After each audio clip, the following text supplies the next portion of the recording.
ಏನು ಶಾಲಾ ತರಗತಿಗಳನ್ನು ಬಹಿಷ್ಕರಿಸಿ ಕುರ್ಚಿಯಲ್ಲಿ ವಿದ್ಯಾರ್ಥಿಗಳು ಪ್ರತಿಭಟನೆಯನ್ನು ಮಾಡಿದರು. ಖಾಸಗಿ ಶಾಲೆ ಬೆಲ್ಲದ ಪುಡಿ ತಯಾರಿಕಾ ಫ್ಯಾಕ್ಟರಿಯಿಂದ ಆಗ್ತಿರತಕ್ಕಂಥ ತೊಂದರೆ ವಿರುದ್ಧ ಪ್ರಕರಣಕ್ಕೆ ಸಂಬಂಧಿಸಿದಂತೆ ಬೆಲ್ಲದ ಪುಡಿ ತಯಾರಿಕಾ ಫ್ಯಾಕ್ಟರಿ ಮಾಲೀಕರಿಂದ ಮಾಧ್ಯಮಗಳಿಗೆ ಸ್ಪಷ್ಟನೆಯನ್ನು ನೀಡಲಾಗಿದೆ.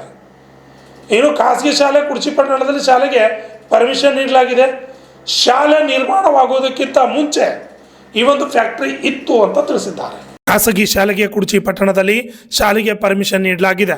ಶಾಲೆ ನಿರ್ಮಾಣವಾಗುವುದಕ್ಕಿಂತ ಮುಂಚೆ ನಮ್ಮ ಕಾರ್ಖಾನೆ ಅಸ್ತಿತ್ವದಲ್ಲಿತ್ತು. ಶಿಕ್ಷಣ ಇಲಾಖೆಗೆ ಕೊಟ್ಟಿ ದಾಖಲಾತಿಗಳನ್ನು ನೀಡಿ ಮೋಸ ಮಾಡಿದ್ದಾರೆ. ಮಕ್ಕಳಿಗೆ ಹಾಗೂ ಪೋಷಕರಿಗೆ ಶಾಲಾ ಆಡಳಿತ ಮಂಡಳಿ ಸುಳ್ಳು ಹೇಳಿದ್ದಾರೆ. ಸದ್ಯ ಶಾಲಾ ಮಕ್ಕಳನ್ನು ಮುಂದೆ ಇಟ್ಕೊಂಡು ನಮಗೆ ಎದುರಿಸುವ ಕಾರ್ಯಕ್ಕೆ ಮುಂದಾಗಿದ್ದಾರೆ. ನಮ್ಮ ಬಳಿ ಎಲ್ಲ ದಾಖಲಾತಿಗಳು ಇವೆ. ನಿಮ್ಮ ಬಳಿ ಏನಾದರೂ ದಾಖಲಾತಿಗಳಿದ್ದರೆ ಬಿಡುಗಡೆಗೊಳಿಸಬೇಕೆಂದು ಆಗ್ರಹಿಸಿ ಏನು ಮುಗುದಪ್ಪ ಪ್ರಕರಣ ಕುರಿತು ಮಾಧ್ಯಮಗಳಿಗೆ ಸ್ಪಷ್ಟನೆಯನ್ನು ನೀಡಿದ್ದಾರೆ. Shashidhar Kokatnur, RJ32 Kannada news, Chikkodi. ಶಾಲೆ ಕಳೆದ 10 ವರ್ಷಗಳಿಂದ ಸಹ ಇದೇನು ಬೆಲ್ಲದ ಏನೊಂದು ಸಕ್ಕರೆ ಕಾರ್ಖಾನೆ ಇದೆ ಅಲ್ಲ ಸರ್, ಬೆಲ್ಲದ ಪುಡಿ ಏನು ತಯಾರು ಮಾಡ್ತಿರಲ್ಲ, ಇದರಿಂದ ನಮಗೆ ದಬ್ಬಾಳಿಕೆ ಆಗ್ತಾ ಇದೆ. ಅಷ್ಟೇ ಅಲ್ಲದೆ ನಮ್ಗೆ ಹುಡುಗರ ವಿದ್ಯಾರ್ಥಿಗಳ ಮೇಲೆ ಅವ್ರಿಗೆ ಏನದ ಆರೋಗ್ಯವಾಗಿ ಸಹ ಪರಿಣಾಮ ಬೀರೋದೈತಿ. ಮತ್ತು ಈ ಒಂದು ಫ್ಯಾಕ್ಟ್ರಿ ಬಂದ್ ಮಾಡ್ಬೇಕಂತ ಹೇಳ್ತಾರೆ ಸರ್ ಅವರು. ಹೌದಾ? ಈಗ ನಿಮ್ಗೊಂದು ಮಾತು ಹೇಳೋಕ್ಕೆ ಇಷ್ಟಪಡ್ತೀನಿ. ಅಲ್ಲಿ ನೀವು ಮಾಧ್ಯಮದವರು ಸಹ ಜವಾಬ್ದಾರಿಯುತವಂಥ ಸ್ಥಾನದಲ್ಲಿದ್ದಾಗ ನೀವು ವಿಚಾರ ಮಾಡುವಂಥ ವಿಷಯ ನಿಮ್ಗೆ ಹೇಳಲಿಕ್ಕೆ ಇಷ್ಟಪಡ್ತೀನಿ. ಕಾನೂನುಯುತವಾಗಿ ಒಂದು ಏನಿರ್ತಂತಂದರೆ, ಒಂದು ಫ್ಯಾಕ್ಟ್ರಿ ಒಂದು ಇದ್ದಾಗ ಅಲ್ಲಿ ಪಕ್ಕದಲ್ಲಿ ಸ್ಕೂಲ್ ಬರಬೇಕೋ ಬರಬಾರ್ದು ಅನ್ನೋದು ಒಂದು ವಿಷಯ. ಇದರಲ್ಲಿ ಬಹಳ ಜನರ ತಪ್ಪಿದೆ. ಸರ್, ಇದರಲ್ಲಿ ಮಾಧ್ಯಮದವರು ಸಹ ಪರಿಶೀಲನೆ ಮಾಡಿದ್ದೇವೆ ಸರ್. ನಾನೀಗ 1 ವರ್ಷದಿಂದ ಒಂದು ಸ್ಟೋರಿ ಮಾಡಿದ್ದೇನೆ. ಈ ರೀತಿಯಾಗಿ ಇಲ್ಲಿ ಒಂದು ಸಮಸ್ಯೆ ಆಗ್ತಾ ಇದೆ ಅಂತೇಳಿ ಬಿಕ್ತಿರಿಗೆ ಒಂದನ್ನು ಸ್ಟೋರಿ ಮಾಡಿದ್ದೇನೆ. ಆ ಸಂದರ್ಭದಲ್ಲಿ ಅವ್ರು ಕೆಲವೊಂದಿಷ್ಟು ಡಾಕ್ಯುಮೆಂಟ್ಸ್ಗಳನ್ನ ನನಗೆ ಕೊಟ್ಟಿದ್ದರು. ಅದರ ಪ್ರಕಾರ ನೋಡಿದರೆ ಅವ್ರು ಏನು ಹೇಳ್ತಾರಪ್ಪ ಅಂತಂದ್ರೆ, ಮೊದಲು ನಮ್ಮದು ಶಾಲೆ ಕಟ್ಟಡ ಆಗ್ಯದ, ಅದಾದ ಮೇಲೆ ಇವ್ರು ಬೆಲ್ಲದ ಫ್ಯಾಕ್ಟ್ರಿ ಏನ ಮಾಡ್ಕೊಂಡ್ ಬಂದಾರ ಅಂತ ಹೇಳ್ತಾರೆ ಸರ್. ಓಕೆ, ಈಗ ಇಲ್ಲಿ ನಮ್ಗೆ ಎಂಡ್ ಆಫ್ ದ ಡೇ ಗೊತ್ತಾಗ್ತಾ ಇಲ್ಲ ಸರ್, ನಿಮ್ಮ ತಪ್ಪು ಅವ್ರ ತಪ್ಪು ಅಂತ ಗೊತ್ತಾಗ್ತಾ ಇಲ್ಲ. ತಪ್ಪು ನಾನು ತಪ್ಪು ಅನ್ನಂಗಿಲ್ಲ, ಅವ್ರ ತಪ್ಪನ್ನ ನಾನು ಅನ್ನಂಗಿಲ್ಲ. ಯಾಕೆ ಹೇಳ್ತೇನೆ ನಿಮಗೆ, ಓಕೆ, 2011ರಲ್ಲಿ SB ಘಾಟಿಗೆ ಅವರು ಆ ಜಾಗವನ್ನು ಕನ್ವರ್ಷನ್ ಮಾಡ್ಕೊಂಡಿರ್ತಾರೆ. ಅದಕ್ಕೆ ಇಂಡಸ್ಟ್ರಿಯಲ್ ಕನ್ವರ್ಷನ್, ಇಂಡಸ್ಟ್ರಿಯಲ್ ಏನೇ ಮಾಡ್ಕೊಳ್ತಾರೆ. ಆ ಭಾಗ ಇಂಡಸ್ಟ್ರಿಯಲ್ ಏನೇ ಮಾಡ್ಕೊಂಡಿರ್ತಾರೆ. ಅದಕ್ಕೆ ಅರ್ಧ ಪೋರ್ಷನ್ನು ಬೆಲ್ಲದ ಕಾರ್ಖಾನೆಗೆ, ಉಳಿದ ಅರ್ಧ ಪೋರ್ಷನ್ನು ಈ ಮನುಕಿ ಫ್ಯಾಕ್ಟ್ರಿ ಸಲುವಾಗಿ ಮಾಡ್ಕೊಂಡಿರ್ತಾರೆ. 2012ರಲ್ಲಿ ಸ್ಮಾಲ್ ಸ್ಕೇಲ್ನಲ್ಲಿ ಅಲ್ಲಿ ಬೆಲ್ಲದ ಫ್ಯಾಕ್ಟ್ರಿ ಸ್ಟಾರ್ಟ್ ಮಾಡ್ತಾರೆ. ಸ್ಮಾಲ್ ಸ್ಕೇಲ್ ಇರ್ತದೆ. ಅದು ಸ್ಮಾಲ್ ಸ್ಕೇಲ್ ಇದ್ದಾಗ ಅಲ್ಲಿ ಏನು ಪೊಲ್ಯೂಷನ್ ಕಂಟ್ರೋಲ್ ಬೋರ್ಡ್ ಅವ್ರಿಗೆ ಪರ್ಮಿಷನ್ ಬೇಕಾಗಿರೋಂಗಿಲ್ಲ. 13ರಲ್ಲಿ ಕೇಂದ್ರ ಸರ್ಕಾರದಿಂದ ಒಪ್ಪಿಗೆ ತೊಗೊಂಡು, ಕೇಂದ್ರ ಸರ್ಕಾರದಿಂದ ಸ್ವಲ್ಪ ಅನುದಾನ ತೊಗೊಂಡು ಅಲ್ಲಿ ಏನು ಮಾಡ್ತಾರೆ, 13ರಲ್ಲಿ ಅವರು ಅದನ್ನು ದೊಡ್ಡದು ಮಾಡಲಿಕ್ಕೆ ಪ್ರಪೋಸಲ್ ಮಾಡ್ತಾರೆ. ಪ್ರಪೋಸಲ್ ಮಾಡಿ ದೊಡ್ಡದು ಮಾಡಲಿಕ್ಕೆ ಪ್ರಾರಂಭ ಮಾಡ್ತಾರೆ. ಪ್ರಾರಂಭ ಮಾಡಿ ಅದನ್ನು ಕೇಂದ್ರ ಸರ್ಕಾರದಿಂದ ಎಲ್ಲ ಡಾಕ್ಯುಮೆಂಟೇಷನ್ ಎಲ್ಲ ಮುಗಿದ ಮೇಲೆ 16ರಲ್ಲಿ ಏನು ಮಾಡ್ತಾರೆ, ಪೊಲ್ಯೂಷನ್ ಕಂಟ್ರೋಲ್ ಬೋರ್ಡ್ಗೆ ಅಪ್ಲಿಕೇಶನ್ ಹಾಕಿ 2017ರಲ್ಲಿ ನೀವು CFE ಕೊಡ್ತಾರೆ ಪೊಲ್ಯೂಷನ್ ಬೋರ್ಡ್ದವರು. CFE ಅಂತಂದರೆ ಏನು, ಸರ್ಟಿಫಿಕೇಟ್ ಫಾರ್ ಇದು ಎಸ್ಟಾಬ್ಲಿಷ್ಮೆಂಟ್ ಅಂತ. ಅಂದರೆ ಈ ಕಾರ್ಖಾನೆಯನ್ನು ನೀವು ದೊಡ್ಡ ಪ್ರಮಾಣದಲ್ಲಿ ಮಾಡ್ಬೋದು ಅಂತೇಳಿ ಸರ್ಟಿಫಿಕೇಟ್ ಕೊಡ್ತಾರೆ ಅವರು. ಕೊಟ್ಟ ಮೇಲೆ ಇವರು ಎಸ್ಟಾಬ್ಲಿಷ್ಮೆಂಟ್ ಮಾಡ್ತಾರೆ. ಆದರೆ 2019ರಲ್ಲಿ ಕೋವಿಡ್ ಬಂದ ಮೇಲೆ ಸ್ವಲ್ಪ ಪೆಂಡಿಂಗ್ ಉಳಿತದೆ. 22ರಲ್ಲಿ ಮತ್ತೆ CFE ಕಂಟಿನ್ಯೂ ಮಾಡ್ತಾರೆ. ಆವಾಗ ಅದನ್ನು ಪೂರ್ಣ ಪ್ರಮಾಣದಲ್ಲಿ ಬೆಳೆಸ್ತಾರೆ. ಇದರ ಅರ್ಥ ಏನು, 2011ರಲ್ಲಿ NA ಮಾಡಿಕೊಂಡು 12ರಿಂದ ಇಂಡಸ್ಟ್ರಿಯಲ್ ಆ್ಯಕ್ಟಿವಿಟಿ ಪ್ರಾರಂಭ ಆದಮೇಲೋ, ಇಂಡಸ್ಟ್ರಿಯಲ್ ಆ್ಯಕ್ಟಿವಿಟಿ ಯಾವಾಗ ಪ್ರಾರಂಭ ಆಗಿರ್ತದೆ ಆ ಟೈಮ್ನಲ್ಲಿ ಅದರ ಪಕ್ಕದಲ್ಲಿ ಇರ್ತಕ್ಕಂಥ ಜಮೀನಲ್ಲಿ ಏನೂ ಇರಲಿಲ್ಲ, ಕೇವಲ ಕಬ್ಬು ಇರ್ತದೆ. ಈಗ ನೀವು ಗೂಗಲ್ನಲ್ಲಿ ಹೋಗಿ ನೋಡ್ಬೋದು ಇವತ್ತು. ಯಾಕಂದರೆ ಇವತ್ತಿನ ಯುಗದಲ್ಲಿ ಆರ್ಟಿಫಿಷಿಯಲ್ ಇಂಟೆಲಿಜೆನ್ಸ್ ಯುಗದಲ್ಲಿ ನೀವು 10 ವರ್ಷದಿಂದ ಏನಿತ್ತು, 20 ವರ್ಷದಿಂದ ಇಲ್ಲಿ ಏನಿತ್ತು ಅನ್ನೋದು ಎಲ್ಲ ನಿಮಗೆ ಸಿಗ್ತದೆ ಇವತ್ತು. ಅದರಲ್ಲಿ ಹೋಗಿ ನೋಡ್ಬೋದು ಇವತ್ತು. ಅಲ್ಲಿ ಜನನಲ್ಲಿ ಇರ್ತಾರೆ, ಎಲ್ಲರಿಗೂ ಗೊತ್ತಿದೆ ಪಿಕ್ಚರ್ ಇದು, ಎಲ್ಲರಿಗೂ ಗೊತ್ತಿದೆ. 2011ರಿಂದ 16ರವರೆಗೆ ಅಲ್ಲಿ ಏನೂ ಇಲ್ಲ. 17-18ಗೆ ಒಂದು 2 ರೂಮ್ ಸಣ್ಣ ರೂಮ್ ಯಾವ ಬೇಕು ಅದೇ ಕಟ್ಟಿದ್ದಾನೆ ಅಂತ ಗೊತ್ತಿದೆ. ಈಗ ಎಲ್ಲ ಸುಳ್ಳು ದಾಖಲೆಗಳು ಅಲ್ರಿ. ಒಬ್ಬ ಇಂಥ ಜವಾಬ್ದಾರಿತಂಥ ಜಾಗದಲ್ಲಿದ್ದಂಥ ಮನುಷ್ಯ ಸುಳ್ಳು ಮಾತಾಡಿತ್ತು, ಸುಳ್ಳು ದಾಖಲೆಗಳನ್ನು ನಿರ್ಮಾಣ ಮಾಡ್ತಾರೆ. ಯಾವ ಪುರುಷಾರ್ಥಕ್ಕೆ ನೀವು ಸ್ಕೂಲ್ ನಡೆಸ್ತೀರಿ ಸರ್? ಅವರು ಪ್ರಮುಖವಾಗಿ ಆರೋಪ ಮಾಡೋದು ಏನಪ್ಪಾ ಅಂತಂದ್ರೆ, ನಾವು ಧರ್ಮಗುರು ಆಗಿದ್ದೀನಿ, ನನ್ನ ಕಡೆ ಅಷ್ಟು ಯಾವ ಧರ್ಮಗುರು ರೀ? ಸುಳ್ಳು ಮಾತಾಡೋರು ಯಾರ ಧರ್ಮಗುರು ಇರ್ತಾರ? ರಾಜಕೀಯ ವ್ಯಕ್ತಿಗಳು ಬಹಳ ಜಾಸ್ತಿ ಅದಾರ.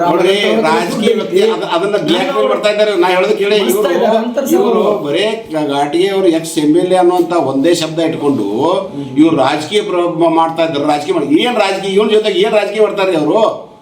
ಇವನ್ ಯಾಕೆ ಅಲ್ಲಿ ಬರಬೇಕು ಫ್ಯಾಕ್ಟ್ರಿ ಚಾಲು ಆದ್ಮೇಲೆ? ಇವನು ನೋಡಿ, ಯಾರಾದರೂ ಈಗ ನಿಮ್ಮ ಮನೆ ಪಕ್ಕದಲ್ಲಿ ನನ್ನ ಮನೆ ಇದೆ, ನನ್ನ ಪಕ್ಕದಲ್ಲಿ ನನ್ನದೇ ಜಾಗ ಇದೆ, ಬೇರೆ ಯಾರು ಬಂದು ಮನೆ ಕಟ್ಟಿದ್ರೆ ಸುಮ್ಮನೆ ಇರ್ತೀನ? ನಾನು ಇರ್ತೀನಾ? ಅದಕ್ಕೂ ನಾನು ರಾಜಕೀಯ ಮಾಡ್ತೀನಿ ಅಂತಂದ್ರೆ ಅಲ್ಲ, ತಪ್ಪದು. ಒಬ್ಬರು ಜವಾಬ್ದಾರಿ ಇದ್ದಂಥ ಜಾಗದಾಗ ಇದ್ದಂಥ ಮನುಷ್ಯ ಹಿಂಗೆಲ್ಲ ಸುಳ್ಳು ಮಾತಾಡಿಕೊಂಡು, ಜನರನ್ನ ಬ್ಲ್ಯಾಕ್ಮೇಲ್ ಮಾಡಿಕೊಂಡು, ಮಕ್ಕಳನ್ನ ಬ್ಲ್ಯಾಕ್ಮೇಲ್ ಮಾಡಿಕೊಂಡು, ಪಾಲಕರನ್ನ ಬ್ಲ್ಯಾಕ್ಮೇಲ್ ಮಾಡಿ, ಸುಳ್ಳು ಸುದ್ದಿ ಬರ್ಕೊಂಡು ತನ್ನ ಬ್ಯಾಳೆ ಬೇಯಿಸ್ಕೊತಾ ಇದ್ದಾನಲ್ಲ, ಅದನ್ನ ನಾನು ಖಂಡನೆ ಮಾಡ್ತೀನಿ ಇವತ್ತು. ಸರಿ, ವಿದ್ಯಾಭ್ಯಾಸದ ದೃಷ್ಟಿಯಿಂದ ಪಾಪ ಅವ್ರಿಗೆ ಸಮಸ್ಯೆ ಆಗ್ತಾ ಇದೆ. ಅದಕ್ಕೆ ನಾನು ಹೇಳೋದು ನಿಮಗೆ, ಅವ್ರಿಗೆ ಹೇಳ್ರಿ, ಯಾವ ಫಾದರ್ ಇದಲ್ಲ ಅವ್ರಿಗೆ ಹೇಳ್ರಿ, ಮಕ್ಕಳ ಜೀವನ ಹಾಳು ಮಾಡ್ತಾ ಇದ್ರಿ. ಇಲ್ಲೊಂದು ಸ್ಕೂಲ್ ಈಗ ಆಲ್ರೆಡಿ ಗೌರ್ಮೆಂಟ್ ಆರ್ಡರ್ ಮಾಡಿದೆ ಇವರಿಗೆ, ಸುಳ್ಳು ದಾಖಲೆಗಳು ಒಂದು ಮೊದಲು ಕೋರ್ಟ್ನಾಗ ಕೊಟ್ಟಿದ್ರು. ಈಗ ಏನು ಮಾಡಿದ್ದಾರೆ, ಏನೇ ಹೇಳಿದ್ರು ನೋಡ್ರಿ, ಸರ್ಕಾರ ಅಥವಾ ಅಧಿಕಾರಿಗಳು ಅಥವಾ IAS ಅಧಿಕಾರಿಗಳು ಕಣ್ಮುಚ್ಚಲ್ಲ. ಅವ್ರು ಯಾವಾಗಲೂ ಕಾನೂನುಬದ್ಧವಾಗಿ ನಡೆದಿರ್ತಾರೆ. ಅವ್ರು ಕಾನೂನುಬದ್ಧವಾಗಿ ಎಲ್ಲ ನಡೆದು ಚೆಕ್ ಮಾಡಿ ಅವ್ರೇನು ಮಾಡಿದರು, ಇವರಿಗೆ ಆರ್ಡರ್ ಮಾಡಿದ್ದಾರೆ ಮೊನ್ನೆ. ಏನಂತ, ಈ ಸ್ಕೂಲು ಬಫರ್ ಝೋನ್ನಲ್ಲಿ ಇರೋದರಿಂದ ಇದನ್ನು ಸ್ಕೂಲನ್ನು ಶಿಫ್ಟ್ ಮಾಡಬೇಕು ಮಕ್ಕಳ ಆರೋಗ್ಯದ ಹಿತದೃಷ್ಟಿಯಿಂದ ಅಂತ ಮಾಡಿದ್ದಾರೆ. ಈಗ ಮಕ್ಕಳ ಆರೋಗ್ಯದ ಹಿತದೃಷ್ಟಿ ಅಂತಂದರೆ ಆ ಸ್ಕೂಲಲ್ಲಿ ಇರಬಾರ್ದು.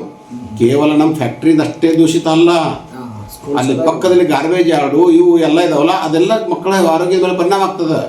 ನಮಗೂ ಮಕ್ಕಳ ಕನ್ಸರ್ ಇದೆ, ಆ ಮಕ್ಕಳ ಬಗ್ಗೆ ನಮಗೂ ಕನಿಕರ ಇದೆ, ನಮಗೂ ಅವ್ರ ಬಗ್ಗೆ ಕಾಳಜಿ ಇದೆ, ನಾವು ಆ ಪಾಲಕರ ಬಗ್ಗೆನೂ ಕಾಳಜಿ ಇದೆ. ಅದಕ್ಕೆ ನಾನೇನು ಹೇಳೋದು, ಯಾವುದೋ ಒಂದು ನಿಮ್ಮ ಸ್ವಾರ್ಥದ ಸ್ಕೂಲ್ ನಡೆಸೋ ಸಲುವಾಗಿ ವೈಯಕ್ತಿಕವಾಗಿ ಈ ಒಂದು ಜನರನ್ನ ಬ್ಲ್ಯಾಕ್ಮೇಲ್ ಮಾಡಿ ಆ ಫ್ಯಾಕ್ಟ್ರಿದು ಹಿಂಗೆ ಬರ್ತದೆ, ಫ್ಯಾಕ್ಟ್ರಿದು ಹೆಂಗೆ ಬರ್ತದೆ, ಯಾಕೆ ಸುಳ್ಳು ಮಾತಾಡಿ ಪೇಪರ್ಸ್ ತೊಗೊಂಡು ಬರ್ರಿ ನನ್ನ ಹತ್ರ ಎದುರಿಗೆ. ಸರ್, ಹಾಗಿದ್ರೆ ಒಂದು ಕೆಲಸ ಮಾಡಿ, ಎಲ್ಲ ಮಾಧ್ಯಮದವರು ಬನ್ನಿ, ಒಂದು ದಿವಸ ಡಾಕ್ಯುಮೆಂಟ್ ಇಡ್ತೇನೆ ನಿಮ್ಮ ಮುಂದೆ. ಅವನು ಡಾಕ್ಯುಮೆಂಟ್ ತೊಗೊಂಡು ಬರಲಿಲ್ಲ, ಇಲ್ಲ ಅಂತಂದ್ರೆ ಕೋರ್ಟಿಗೆ ನಾನಿದ್ದೀನಿ, ಕೋರ್ಟಿಗೆ ಹೋಗ್ತೇನೆ ನಾನು. ಕೋರ್ಟ್ನಾಗ ನನಗೂ ಇದೆ, ಕೋರ್ಟ್ ಇದೆ. ಕೊಟ್ಟಿ ದಾಖಲೆಗಳನ್ನ ನಿರ್ಮಾಣ ಮಾಡಿ ಸರ್ಕಾರಕ್ಕಾಗಿರ್ಬೋದು, ಜನತೆಗೆ ಹೇಳ್ತಾ ಅವ್ರ ಮಣ್ಣು ಎರ್ಚಾದಾರ ಸರ್. ಹೌದು, ನಾನು ಒಂದು ಬೇಜಾರಾಗ್ತದೆ ಅಂತಂದ್ರೆ, ನೀವು ಒಂದು ಮಾತು ಹೇಳಕ್ಕೆ ಇಷ್ಟಪಡ್ತೀನಿ. ಅವನು ಸುಳ್ಳು ಏನೋ ಹೇಳಿ 2012 ನಮ್ದು ಈಗ ಸ್ಕೂಲ್ ಚಾಲು ಮಾಡ್ತೈತೆ ತೋರಿಸ್ಲಿಕ್ಕೆ ಒಂದು ಫೋಟೋ ತಯಾರು ಮಾಡ್ತಾನೆ. ಏನು, ಕಂಪ್ಯೂಟರ್ ಮೇಲೆ ಒಂದು ಸಣ್ಣ ಬಿಲ್ಡಿಂಗ್ ಮೇಲೆ ಒಂದು ಬೋರ್ಡ್ ಹಾಕಿ ಒಂದು ಫೋಟೋ ತಯಾರು ಮಾಡ್ತಾನೆ. ಆ 2012 ನೀವು ಗೂಗಲ್ದಾಗ ಹೋಗಿ ನೋಡ್ರಿ, ಅಲ್ಲಿ ಒಂದು ಗುಡಿಸಲು ಇರಲ್ಲ, ಅಲ್ಲಿ ಬರೀ ಕಬ್ಬಿದೆ. ಒಬ್ರು ಲೇಡಿ ಹೆಸರ ಮೇಲೆ, ಪಾಟೀಲ್ ಅಂತ ಒಬ್ರು ಯಾರು ಹೆಣ್ಮಗಳ ಹೆಸರ ಮೇಲೆ, ಅಲ್ಲಿ ಪಕ್ಕದಲ್ಲಿ 2 ಎಕರೆ ಜಮೀನು ತಗೊಳ್ತಾರೆ. ಒಬ್ರು ಅವ್ರ ಹೆಣ್ಮಗಳು ತಗೊಳ್ತಾರೆ, ತಗೊಂಡು ಅದನ್ನ ಏನೇ ಮಾಡ್ಕೊಳ್ತಾರೆ. 16ರಲ್ಲಿ ಒಂದು ಶಿಕ್ಷಣ ಸಂಸ್ಥೆಗೆ ಅದನ್ನ ಲೀಸ್ ಕೊಡ್ತಾರೆ. ಅಂದರೆ ಈಗ ಫಸ್ಟ್ ಫ್ಯಾಕ್ಟ್ರಿ ಆಯಿತು 16ರಲ್ಲೋ 11ರಲ್ಲೋ ಅಥವಾ 16ರಲ್ಲಿ ಸ್ಕೂಲ್ದು ಹೆಸರು ಬಂತು, ಜಮೀನು ಬಂತು, ಸ್ಕೂಲ್ ಜಮೀನು ಬಂದು 16. 11ರಲ್ಲಿ ನಮ್ಮದು ಎಣ್ಣೆ ಆದದ್ದು, ಇಂಡಸ್ಟ್ರಿಯಲ್ ಎಣ್ಣೆ ಫಸ್ಟ್ ಆಯ್ತಲ್ಲ ಒಂದು. ಆಮೇಲೆ ಸ್ಕೂಲ್ನವರು ಪರ್ಮಿಷನ್ ತೊಗೊಂಡಿರ್ತಾರೆ ಸ್ಕೂಲ್ ನಡೆಸಲಿಕ್ಕೆ. ಯಾವಾಗ 2011ರಲ್ಲಿ ಎಲ್ಲಿ ತೊಗೊಂಡಿರ್ತಾರೆ, ಇವ್ರು ಕತೆ ಹೇಳ್ಕೊತ ಹೋಗ್ತಾ ಎಲ್ಲರೂ ಮೋಸ ಮಾಡ್ತಾ ಇದ್ದಾರೆ. ಎಷ್ಟು ಮೋಸ ಮಾಡ್ತಾರೆ, ಒಬ್ಬ ಫಾದರ್ ಅನ್ಸ್ಕೊಂಡಂಥ ಮನುಷ್ಯ ಸುಳ್ಳು ಹೇಳ್ಬಾರ್ದು ಅನ್ನೋದು ನಾನು ಇವತ್ತು ಬೇಜಾರು ಪಡ್ಕೊಂಡು ಮಾತಾಡಬೇಕಾಗ್ತದೆ. ಇವತ್ತು ಯಾಕೆ ಸುಳ್ಳು ಹೇಳ್ತೀರಿ ನೀವು? ಕಾಸು ಹೊಡಿ ನಿಮ್ಮ ವೈಯಕ್ತಿಕ ಸ್ವಾರ್ಥ ಸಲುವಾಗಿ ಯಾಕೆ ಸುಳ್ಳು ಮಾತಾಡ್ತೀರಿ ನೀವು? 2000 ಯಾವನೇ ಮಾಡೋದು ನಾನು ಹೇಳೋದು ಕೇಳ್ರಿ. 2011ರಲ್ಲಿ ಅವ್ರು ಸ್ಕೂಲ್ ಪ್ರಾರಂಭ ಮಾಡಿದ್ದು ಖರೀದೆ. ಎಲ್ಲಿ ಮಾಡಿದ್ದಾರೆ? ಪರ್ಮಿಷನ್ ಹೇಳಿದೆ, ರೈಲ್ವೆ ಸ್ಟೇಷನ್ ಪಕ್ಕದಲ್ಲಿ ಪಟೇಲ್ ಬಿಲ್ಡಿಂಗ್ನಲ್ಲಿ ಸ್ಟೇಷನ್ ರಸ್ತೆ, ಅಲ್ಲಿ ಸ್ಕೂಲ್ ಪರ್ಮಿಷನ್ ತಗೊಂಡಿರ್ತಾರೆ. ಅಲ್ಲಿಂದ ಈ ಜಾಗಕ್ಕೆ ಶಿಫ್ಟಿಂಗ್ ಮಾಡುವಂಥ ಪರ್ಮಿಷನ್ ಎಲ್ಲಿಯಾದರೂ ಇದ್ದರೆ ನಾನು ಇವತ್ತು ಫ್ಯಾಕ್ಟ್ರಿ ನಿಮ್ಮ ಹೆಸರು ದಾನ ಮಾಡಿಬಿಡ್ತೀನಿ. ಫ್ಯಾಕ್ಟ್ರಿ ಕ್ಲೋಸ್ ಮಾಡ್ತೀವಲ್ಲ, ಫ್ಯಾಕ್ಟ್ರಿ ನಿಮಗೆ ದಾನ ಮಾಡ್ತೀವಿ. ಅವರು ಒಂದು ವೇಳೆ ಎಲ್ಲಿಯಾದರೂ 2011ರಲ್ಲಿ ಸ್ಕೂಲ್ ಪರ್ಮಿಷನ್ ತೊಗೊಂಡದ್ದು ರೈಲ್ವೆ ಸ್ಟೇಷನ್ ಹತ್ತಿರ ತೊಗೊಂಡಿದ್ದಾರೆ, ಸಿಟಿ ಒಳಗೆ. ಅಲ್ಲಿಂದ ಈ ಜಾಗಕ್ಕೆ ಪರ್ಮಿಷನ್ ತೊಗೊಂಡು ಎಲ್ಲರ ಸ್ಕೂಲ್ ಶಿಫ್ಟ್ ಮಾಡಲಿಕ್ಕೆ ಪರ್ಮಿಷನ್ ತೊಗೊಂಡದ್ದು ಇದ್ದರೆ ನಾನು ಅವ್ರ ಹೆಸರಿಗೆ ನಾನು ಫ್ಯಾಕ್ಟ್ರಿ ಬರ್ಕೊಡ್ತೀನಿ ಇವತ್ತು. ಯಾಕ್ರಿ ಫಾದರ್ ಅನ್ಸ್ಕೊಂಡು ಸುಳ್ಳು ಮಾತಾಡ್ತೀರಾ? ಎಂಥ ಮೂರ್ಖತನದ ಪರಮಾವಧಿ ಇದು. 17-18ರಲ್ಲಿ ಬಂದು ಒಂದು 3 ರೂಮ್ ಕಟ್ತೀರ, ಅಲ್ಲಿ 21ರಲ್ಲಿ ಮತ್ತೆ ಒಂದು ರೂಮ್ 2 ರೂಮ್ ಕಟ್ತೀರಿ. 22ಕ್ಕೆ ನೀವು ಗೌರ್ಮೆಂಟಿಂದ ಇಂಗ್ಲೀಷ್ ಮೀಡಿಯಂ ಪರ್ಮಿಷನ್ ತೊಗೊಂಡು ಬರ್ತೀರಿ. ಎಲ್ಲೇ? ಈ ಜಾಗದಲ್ಲಿ ಫ್ಯಾಕ್ಟ್ರಿ ಪಕ್ಕದಲ್ಲಿ. ಅಂದರೆ ನೀವು ಫ್ಯಾಕ್ಟ್ರಿ ಪಕ್ಕದಲ್ಲಿ ಪರ್ಮಿಷನ್ ಯಾವಾಗ ತಂದ್ರಿ? 2022ರಲ್ಲಿ.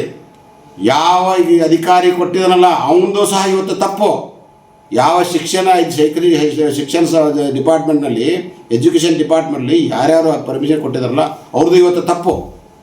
ಯಾಕಂತಂದ್ರೆ ಒಂದು ಇಂಡಸ್ಟ್ರಿ ಪಕ್ಕದಲ್ಲಿ ಇದ್ದಂಥ ಸಂದರ್ಭದಲ್ಲಿ ಯಾವುದೇ ಒಂದು ಮಾನದಂಡಗಳಿಲ್ಲದೆ ಇವರು ಒಂದು ಸ್ಕೂಲ್ ನಡೆಸಲಿಕ್ಕೆ ಇಂಗ್ಲೀಷ್ ಮೀಡಿಯಮ್ 2022-23 ಪರ್ಮಿಷನ್ ಕೊಟ್ಟಿದ್ದಾರೆ. ನನ್ನ ಹತ್ರ ಡಾಕ್ಯುಮೆಂಟ್ಸ್ ಇದೆ ಇವತ್ತು. ಇಷ್ಟೆಲ್ಲ ಇದ್ದಾಗ ಮತ್ತೆ ಜನರನ್ನು ಬ್ಲ್ಯಾಕ್ ಮೇಲ್ ಮಾಡಿಸೋಲಾಗಿ ಮಕ್ಕಳನ್ನ ಮುಂದಿಟ್ಟುಕೊಂಡು ಆಟ ಮಾಡ್ತಿರಲ್ರಿ. ಎಂಥ ಫಾದರ್ ನೀವು? ಆಟ ಮಾಡೋದು ಬಿಟ್ಬಿಡ್ರಿ. ಇವತ್ತು ಮಕ್ಕಳಿಗೆ ಮೋಸ ಮಾಡಬೇಡ್ರಿ, ಮಕ್ಕಳ ಪಾಲಕರಿಗೆ ಮೋಸ ಮಾಡಬೇಡ್ರಿ. ಇವತ್ತು ಅಲ್ಲಿ ಗಾರ್ಬೇಜ್ ಯಾರ್ಡ್ ಇದೆ ಪಕ್ಕದಲ್ಲಿ, ಪಕ್ಕದಲ್ಲಿ ಗಾರ್ಬೇಜ್ ಯಾರ್ಡ್ ಇದೆ, ಪಕ್ಕದಲ್ಲಿ ಅಂಥ ಗಾರ್ಬೇಜ್ ಯಾರ್ಡು ಅಂತ ಅದರಲ್ಲಿ ಗಾರ್ಬೇಜ್ ಯಾರ್ಡ್ದಾಗ ಯಾರ್ಡ್ ಇದ್ದಂಥ ಜಾಗದಲ್ಲಿ ಅವ್ರದ್ದೊಂದು ಬಫರ್ ಝೋನ್ ಇರ್ತದೆ. ಪೊಲ್ಯೂಷನ್ ಕಂಟ್ರೋಲ್ ಬೋರ್ಡ್ ಕಾನೂನು ನೋಡ್ಕೊಂಡ್ರೆ ತೆಗೆದು ನೋಡ್ರಿ ನೀವು. ಪೊಲ್ಯೂಷನ್ ಕಂಟ್ರೋಲ್ ಬೋರ್ಡ್ ಕಾನೂನದೊಳಗೆ ಏನಿದೆ ಅಂತಂದರೆ ಗಾರ್ಬೇಜ್ ಯಾರ್ಡು ಮತ್ತು ಅದೇನು ಸ್ಲಾಟರ್ ಹೌಸು ಅಲ್ಲಿ ಇದ್ದಂಥ ಜಾಗದಲ್ಲಿ ಅದಕ್ಕೊಂದು ಬಫರ್ ಝೋನ್ ಇರ್ತದೆ. ಆ ಬಫರ್ ಝೋನಲ್ಲಿ ಮನೆಯೂ ಕಟ್ಟಬಾರ್ದು, ಸ್ಕೂಲು ಕಟ್ಟಬಾರ್ದು ಅಂತಿದೆ. ಆ ಬಫರ್ ಝೋನ್ ಒಳಗಡೆ ನೀವು ಸ್ಕೂಲ್ ಕಟ್ತಿರಲ್ರಿ, ನೀವು ಯಾರು ಪರ್ಮಿಷನ್ ತೊಗೊಂಡು ಕಟ್ಟಿದ್ರಿ ನೀವು? ಆಯಿತು, ನೀವು ಸ್ಕೂಲ್ ಕಟ್ಟಿದ್ರೆ ಒಂದಾದರೂ ಪರ್ಮಿಷನ್ ಇದೆಯಾ? ಪಂಚಾಯತಿದು ಮುನ್ಸಿಪಾಲ್ಟಿ ಪರ್ಮಿಷನ್ ಇದೆಯಾ? ಯಾವುದಾದ್ರೂ ಒಂದಿದೆ? ಏನೇ ಮಾಡಿದ್ರಿ ಲ್ಯಾಂಡ್ ಅದನ್ನು KJP ಇದೆಯಾ? KJPನೂ ಇಲ್ಲ, ಒಂದೂ ಇಲ್ಲ.